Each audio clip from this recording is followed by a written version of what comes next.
Thank you for tuning in to the best parenting show on the internet, Post Daily Dose. It's the Post. It's the Post. It's the Post. The Post Daily Dose. It's the Post. It's the Post. It's the Post. The Post Daily Dose. It's the Post. It's the Post. Hey, good evening, Facebook family. Welcome to another episode of Post Daily Dose with me, your trusted parenting advisor, faithful guide and servant on the healing journey. What's my name? Big Papa Brian+Post. I hope everyone is doing fantastic on this terrific Tuesday. Terrific Tuesday. It's a little gray and overcast here in Eureka, California, but that's all cool. So Erin wrote in to me with a little question, feeling a little scared that her 7-year-old is having problems in school. And she says that he's always had problems, but she thinks that they are headed for a crisis, and asked if there was anything that I had to be able to offer. So Erin, thank you for writing in. And she said, we are losing our rowdy, happy little guy or something like that. So we want to see if we can't speak to that just a little bit and maybe help Erin and her little guy out. So first of all, if school has historically been a problem, hello there, Mimi, I see ya. If school has historically been a problem, then that tells you that it is a stressful experience for him. And the focus is typically on behaviors. Remember, behaviors are a manifestation of stress and fear. So it's really easy for us to discount just how stressful school is. But if you think about all of the lights, you think about all of the sounds, you think about all of the smells, you think about all of the movements going on, you think about the temperature that goes on, you think about the fact that we get hungry during school and maybe we don't get enough to eat first thing in the morning, and then you think about the fact that we have to digest our food, and then you think about all the other movement just with our own bodies that we go through. There are lots of sensory experiences that children go through within a school system, within a school environment, that are overwhelming and taxing the window of tolerance. Remember, we all have a window of tolerance for how much stress we can handle. So if your little guy is waking up first thing in the morning, that's the first thing I'd want to do, is I'd really want to judge and see how's his sleeping, right? Let's back up, because I call that the A to Z principle. Before you can get to XYZ, which is the outcome, which is the behavior, which is where we usually focus on kids in our society, which is where schools usually focus on the behavior. Before you can get to XYZ, and most of us learn this in kindergarten, you have to do what? You have to start with A. So you start with A, B, C, D, E, F, G. That's the process that dictates the outcome. So if we're having problems in school, let's start looking at the process that's leading up to the outcome. So the first thing I want to do is I want to pay attention to what's going on in the evening. I want to make sure he's getting a good night's sleep. I want to gauge how he's feeling when he wakes up in the morning. Is he happy when he wakes up in the morning, or is he cranky?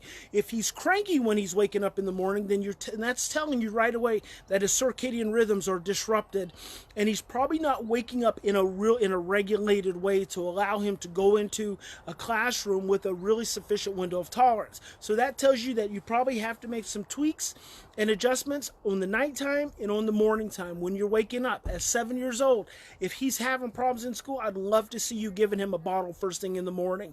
Before he gets out of bed, before he wakes up, you go in, you stroke his back, you rub his hair, you hum to him, give him a nice bottle of milk with a little vanilla in it, a little molasses in it, something sweet to trigger that oxytocin response.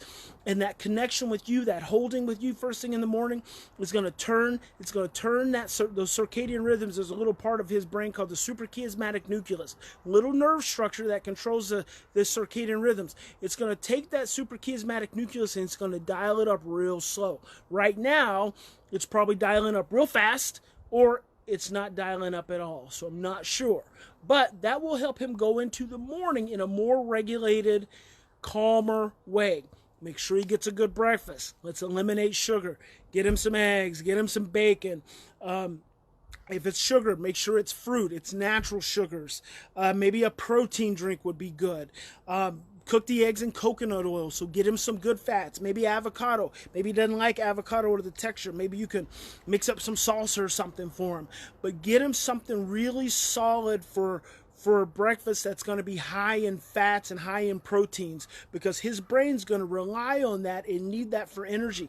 Carbs is just going to jack his sugar, his blood sugar up, and then he's going to have a crash. And when he has a crash, that's going to lead to more irritability. And so I want to do that first, because those are the things that you can really have some control over as a parent. The next thing you want to do, if he's historically had problems in school, I want to make sure he has an IEP. If he has an IEP, and if he's got any kind of trauma history, he qualifies for an IEP. So advocate for that IEP. And then make sure that we address a couple of very specific issues. In school, transition is always going to be the big one. So it transitions first thing in the morning, who's meeting him as soon as he goes into school. And then there's the groups. How many kids is he interacting with? We want small groups. We want one-on-one with him. We don't want him getting overwhelmed. In the cafeteria, maybe he goes to school and he eats breakfast. Maybe he goes, he eats lunch in the cafeteria. Make sure that transition, that someone is really assessing for that transition, and he's sitting in the same place every single day in the cafeteria. School cafeterias are so stressful. If you haven't been in one, in the next week, I want you to go to a public school cafeteria at lunchtime. Bring some snacks for the kids. If you've got kids in public school, go sit down and have lunch with them. You will see how overwhelming that is.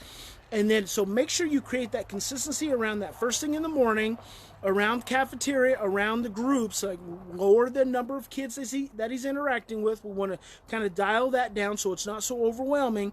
And the other thing is around recess. He probably needs a more designated area on the playground instead of having the whole playground to run around in.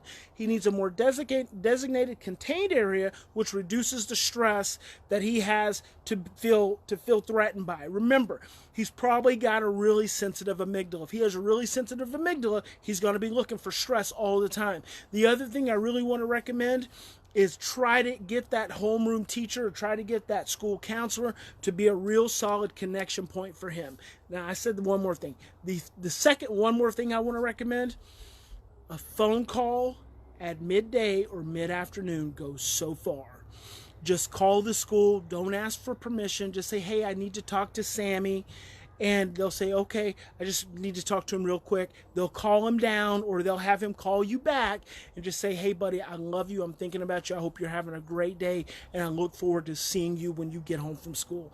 I don't know the history, but with children who have stress sensitivity and they have a great deal of fear, a phone call mid-morning, mid-afternoon goes a long way. So, couple of things for you to try. Remember, he's utilizing his window of tolerance. So when he goes to school in the morning, he's got a window of tolerance.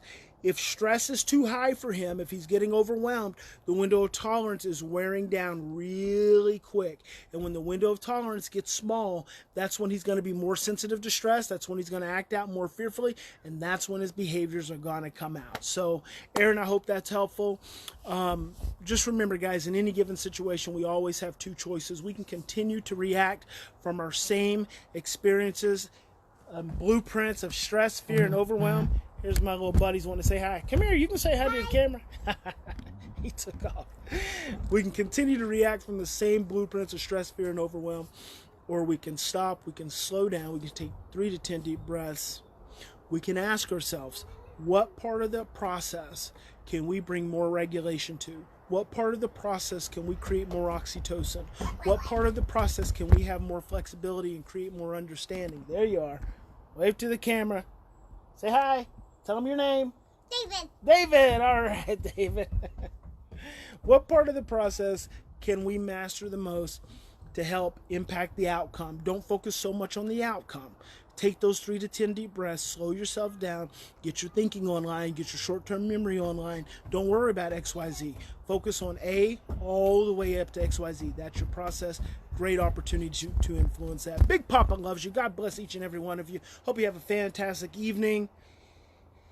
tomorrow, let's see, I'm going to be landing in New York City at 4:30, which is 3. So I should be able to have an opportunity to jump on here and do a daily dose with you guys. All right. Have a good evening. Talk to you soon.